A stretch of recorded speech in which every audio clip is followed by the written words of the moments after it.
অবশেষে আমরা করম জলে চলে আসলাম। করম জল সুন্দরবনের মংলা থেকে 8-10 কিলো দূরে, প্রথমে ঢাইংমারি স্টেশন, তারপরে করম জল।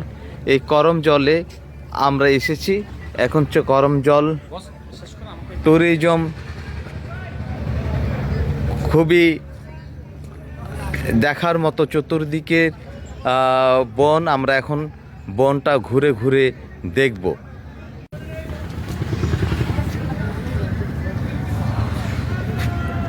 এখানে লেখা আছে করম জলে স্বাগতম। আমরা করম জল চলে এসেছি, সুন্দরবনের প্রথম অঞ্চল। এখান থেকে আমরা চতুর্দিকে ঘুরে ঘুরে আপনাদেরকে দেখাবো।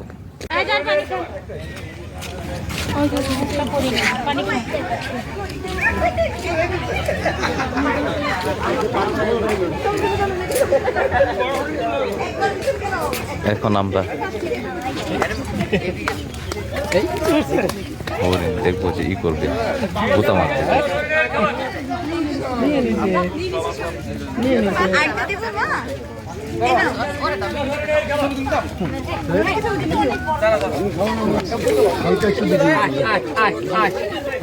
একটু জায়গা দিয়ে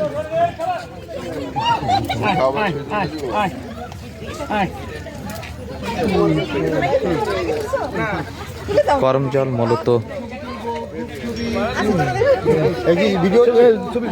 চিড়িয়াখানার মতো হরিণকে খাঁচায় বন্দি করে রাখা হয়েছে।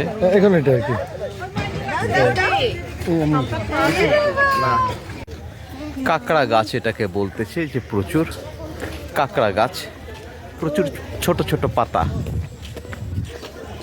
লেবু পাতার মতো কাঁকড়া গাছ, বনের একটি কাঁকড়া গাছ। আসসালামু আলাইকুম, আগাচ্ছি, আসেন।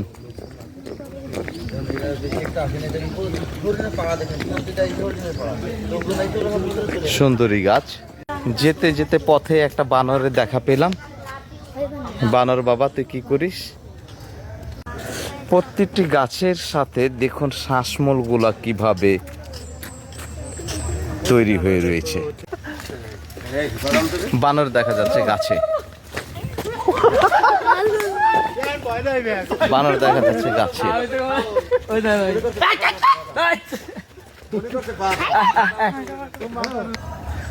আর একটা বানর দেখা যাচ্ছে।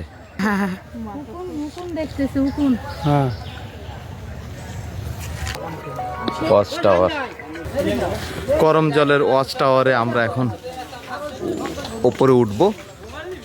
করম জল ওয়াচ টাওয়ার। বাবারা ওঠো ওঠো, বাবারা যাও যাও, রিজু, রাজ, রেজা, হ্যাঁ একে একে উঠো। ওয়াচ টাওয়ার আমরা প্রবেশ করছি।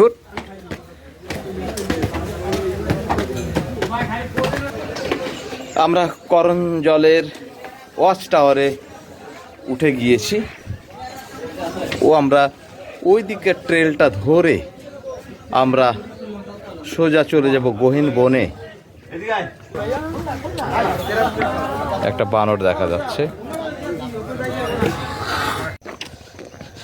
করম জলের ভিতর দিয়ে সুন্দরবনের একটি শাখা নদী চলে গিয়েছে। গহীন বন দেখুন, শ্বাসমূল সহ গহীন বন। আমরা এখন করম জলে আছি। করম জলের ট্রেল ধরে হেঁটে এক প্রান্ত থেকে আরেক প্রান্তে যেতে প্রায় 1 ঘন্টা সময় লাগে। গহীন বনের ভিতর দিয়ে যেতে হয়।